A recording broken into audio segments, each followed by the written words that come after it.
Debate the numbers and the politics of the economy. Two members of the Senate Budget Committee, ranking Republican Gregg of New Hampshire and Democrat Sheldon Whitehouse of Rhode Island. Senator Gregg, let me start with you because the House has just passed the Wall Street bill and it's going to come now to the Senate, and there's a question about whether Leader Reid has enough votes. Republican Scott Brown has said, I'm not so sure, I want to think about it. Will you help bring this vote to the floor for an up or down vote, or would you participate in blocking it? Well, I presume that the Democratic leadership will have the votes to pass this bill. They did once before. Will they have your vote? Oh, no. No, this is not a constructive bill, in my opinion. It will create more spending. It will create more government. It will create less credit and, in my opinion, less jobs. It's a bill that will create a very significant contraction in credit on Main Street, in my opinion, and it doesn't address the basic problems. It doesn't address Fannie Mae and Freddie Mac, which is a $500 billion cost to the taxpayer that's sitting there that we're going to have to pick up. It doesn't address underwriting standards very well. The derivatives language is not well thought out, in my opinion. And I don't think Wall Street's all that upset about it. They'll figure out how to work their way around it. But who should be upset about it, and who I think will be upset about it as they figure out how this thing works, are small banks and community banks and medium-sized banks, because it's going to be much more difficult to lend, and the bureaucracy is going to be really difficult to deal with for those small banks. Senator Whitehouse, is it as horrible and as destructive economically a bill as Senator Gregg suggests? No, it's the most significant reform of the financial system since the Great Depression. It creates firewalls so that banks are no longer investing in highly speculative matters with other people's, regular folks' money. It separates the investment side from the regular banking side. It requires derivatives to go through a transparent market before they can be sold, and put some transparency and a spotlight onto all of that. And it puts a very well, then important... let me ask the question this way. If it's so good, you describe it as great, then why can't the leadership find, right now you've got 1 or 2 Republican votes, why aren't 6 or 8 or 10 or 12 or 20 or 30 Republicans coming over? We have, I think, probably now over 100 exercises of Republican obstruction on the Senate floor. There is a strategy that the Republicans regrettably have pursued to basically block anything that Barack Obama wants. I think they said he's promised change. If we can stop any change, we can blunt his promise to America, and that gives us a better chance in the election. And the consequences for the financial system of not having these safeguards in place are secondary to the political goals of blocking everything that the president wants to achieve. Well, let's come back to that point, Senator Gregg, and specifically, John, I want you to come in, but I want you to also address specifically Leader Boehner's comments over in the House that this financial reform bill, you've made clear you don't like it. Is it like dropping a nuclear bomb on an ant? No, I would not characterize it that way at all. It's an attempt to address the issue of what caused the significant financial crisis we had in late 2008, but it doesn't address it. It misses the point. Now, there was a very strong bipartisan effort to move forward on this bill. I was very much involved in that. I negotiated for months with Senator Jack Reed, Sheldon's partner from Rhode Island, on the issue of derivatives reform.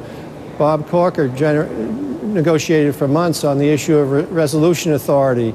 There was a lot of effort to try to get this into a bipartisan form. Unfortunately, it didn't come out that way. It came out in a way that really, in my opinion, does not get to the core issues. And the core issues are how you make sure that we do not have, going forward, a systemic threat to our system, and how you keep the United States the best place to go to if you've got an idea and you want to go out and take a risk and create a job to get credit. Both of those issues are not addressed in this bill, and in fact, the ability to get credit is significantly undermined. Now, I think Sheldon's comments were really unnecessary and rather partisan, to be kind, when he says that we're just trying to obstruct this bill. Just the opposite. Most of us on our side of the aisle who were involved in negotiating this bill wanted a bill that we could all vote for. And as Bob Corker said at the end of the conference, we could have gotten a 70 or 80 vote bill here in the Senate. We could have gotten that.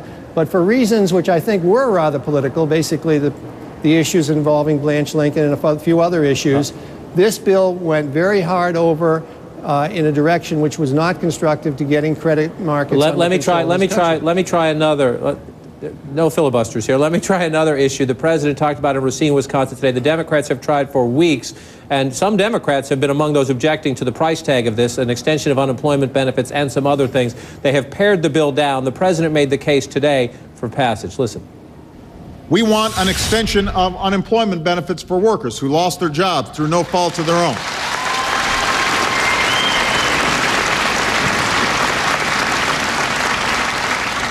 We want to help small business owners get the loans they need to keep their doors open and hire more workers.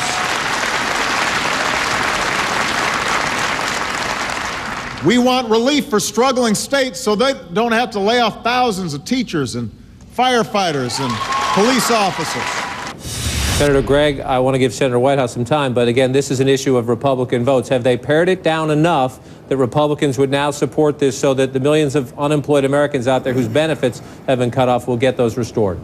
Well, I think we all want to extend unemployment insurance, but we don't want to do it by passing the bill on to our kids. And this bill still has $39 billion of costs which are unpaid for.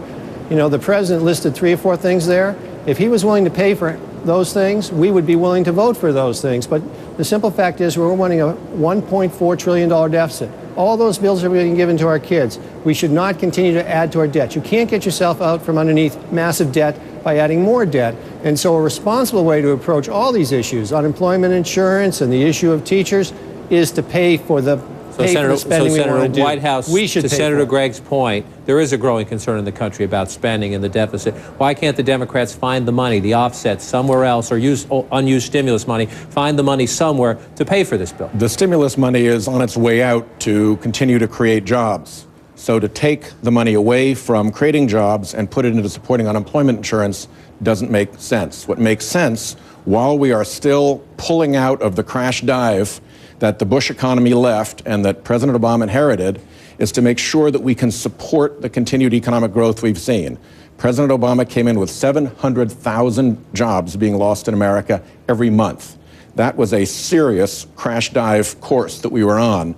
President Obama, thanks to the stimulus and thanks to the TARP, has turned that around, and the spending that has supported families, the spending that has grown these jobs, and more has been an important part of the reason of it. More deficit spending is okay to deal with that. There is a pivot that you have to make, but very responsible economists say that if we get out of that spending too soon, what we do is we pitch ourselves back into the Bush recession, and at that point, the catastrophe begins to continue.